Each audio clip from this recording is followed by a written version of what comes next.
چھوٹا سا معصوم بچہ اسی گھاٹی میں رہتا ہے، اپنی ماں کا دودھ پینے والا بچہ، 2.5 سال 2 سال کا بچہ، 1.5 سال کا بچہ، جس کا نام تاریخ میں عقیل آتا ہے۔ ماں کی چھاتیوں میں دودھ ختم ہو گئی،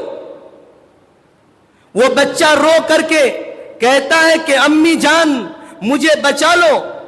میں جان دینے کے لیے تیار ہوں، میں تڑپ رہا ہوں، میرے حلق سوکھ رہے ہیں، اب میرا آخری وقت آ رہا ہے، امی جان مجھے کسی طرح سے بھی پانی کا ایک گھونٹ پلا دو، دودھ کے ایک قطرے میرے حلق میں ٹپکا دو تاکہ میری جان میں جان آ جائے، تاکہ میں اس دنیا کے اندر پھر دوبارہ سانس لینے لگوں۔ اے امی جان اب میری تو آخری سانس چل رہی ہے، کیونکہ میں بھوک اور پیاس کی شدت کو اب برداشت نہیں کر سکتا، اب میرا برداشت کا بندھن ٹوٹ چکا ہے۔ ماں جب یہ اپنے بچے سے، اپنے چہیتے سے، اپنے نور نظر سے، اپنے لخت جگر کی زبان سے یہ الفاظ سنتے ہیں تو ماں کا جگر پھٹ جاتا ہے، ماں کے صبر کا جو بندھن ہوتا ہے وہ ٹوٹ جاتا ہے، ماں تڑپ جاتی ہے، ماں بلکنے لگتی ہے، اور وہ ماں پتھروں سے اپنے سر کو پٹکتی ہے، اتنا پٹکتی ہے کہ سر سے خون نکلنے لگتا ہے۔ تمام آدمی، تمام صحابہ اکرام اس عورت کو سنبھالتی ہے تو وہ عورت کیا کہتی ہے؟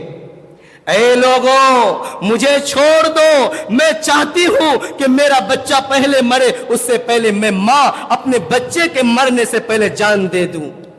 تاکہ میں اپنے بچے کو اپنے آنکھوں کے سامنے بلکتا ہوا، سسکتا ہوا مرتا نہیں دیکھ سکتی، اور نہ میں اپنے نبی کا دامن چھوڑ سکتی ہوں۔ میں بھوک سے اور اپنے بچے کی تڑپ کو دیکھ کر کے پہلے ہی جان دینا چاہتی ہوں۔